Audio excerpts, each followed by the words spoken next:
Alright, hey guys, welcome to my first thoughts video that I'm uploading here on my second YouTube channel that I typically use for Twitch VODs and whatnot, but I thought this would be a good use of essentially answering questions that I get asked a lot while I'm playing a new game, in this case Kirby in the Forgotten Land. Pete, what do you think of Kirby? Do you like it? How are you enjoying it?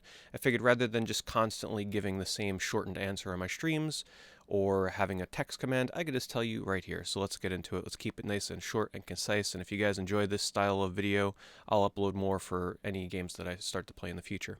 So Kirby in the Forgotten Land, what do I think of it? I'm actually really enjoying this game right now. I think it has not really surpassed my expectations, but that's because I kept my expectations relatively mild for this game. I went in expecting a 3D platformer Kirby, and that's exactly what I got, and I've been very happy with it. Now, I didn't know what to expect out of this. I didn't play the demo. I didn't know if we were going to get a fully sort of like open level design, such as, say, like Mario Odyssey. No, instead we got a bit more of a linear 3D platformer, which is fine. I'm not disappointed by that by any means.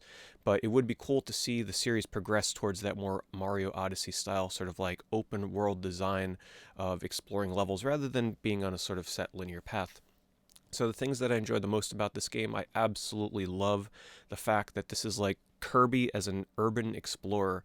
I love the setting. You got to give it to Nintendo. They always come up with the most like out there ideas sometimes for some of their biggest franchises, and this is one of them. I feel. Who would ever think that Kirby would work in these sort of like abandoned real life style locations, peppered in with cute little Kirby enemies all over the place? It just works. I love the visuals. I think it's one of the highlights of the game, the sort of overgrowth that's all over these cities and towns and theme parks. I mean, it's just a treat to look at.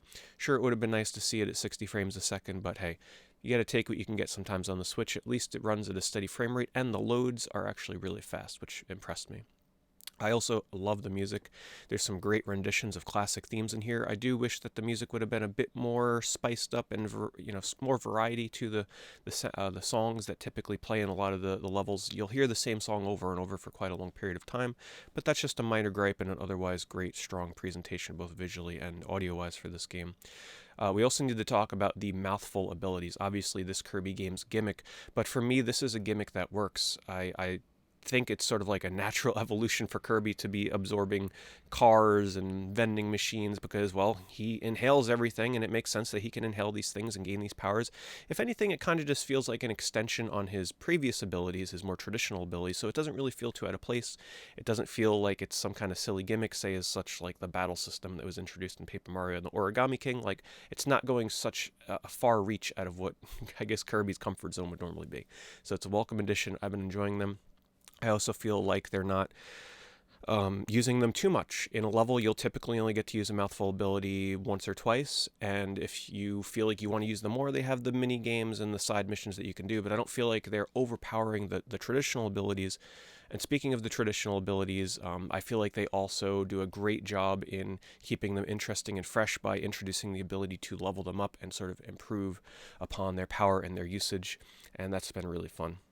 So far, I should have mentioned this at the start, this is about my impressions midway through the game. I'm about 4.5, almost 5 hours in at this point. I've reached the fourth world. I won't say what kind of world it is in case you guys don't want spoilers, but I'm about halfway through the game, and I really look forward to what's to come.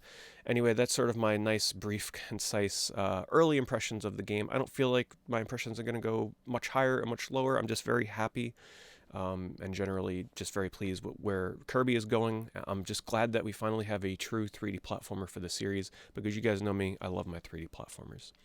Anyway, thank you for watching, and yeah, I'll be sure to do more of these videos in the future if you guys find them helpful.